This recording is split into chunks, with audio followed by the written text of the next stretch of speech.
When I first came into this office as the director of the MSC Mission Office, I found in the drawer two episcopal crosses, two crosses that had belonged to bishops. I tried to find out where they were from, who might have owned them, and was not able to find out. And some people, I took photos and sent them. Some people didn't even try, they didn't have an answer. So anyway, I think I've finally solved the mystery. Let me show you those crosses. This was the two of them, this one and this one.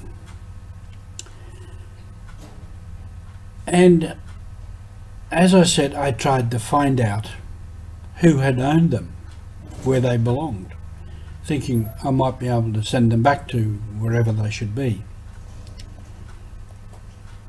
Now this one, through some photos that I had, and I was able to get from the archives in the monastery here a whole box of photos of bishops, and I scanned all of them and I went looking for the cross. Now this cross had belonged to Bishop Vestas, who was the second bishop or the second vicar of New Pomerania, which is now the Archdiocese of Rabaul, or part of it is. And you can see the cross there on his chest. And then I found the same cross was also worn by his successor, Bishop Schumacher. And Schumacher had been Bishop Vestas' coadjutor bishop, so he took over. And Bishop Vestas died here at Kensington, and he's buried up at Douglas Park. And so Schumacher took the cross and it became his to wear as the successor. The other cross was this one. And I looked through photos and photos and photos of bishops to try and see whose it had been, until recently I came across some more photos of Bishop Alain de Beaumanoir, and in this one obviously the cross is different. And that was of a younger Bishop de Beaumanoir. And then later he had this cross, which is different again.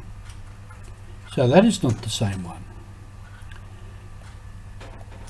And then another one was this one. So far he's had three different crosses. And then finally there was this one. And I'm pretty sure this is the cross. And this photo I think was taken of him perhaps when he was coming back from Europe.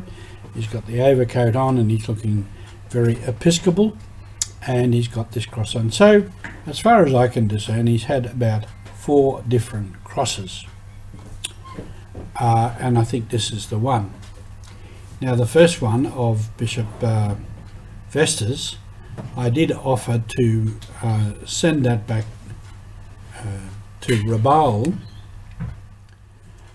to the Archdiocese there, but the bishop there said no, to keep it here because they don't have an archive or a museum, and it would probably just get lost in a drawer somewhere.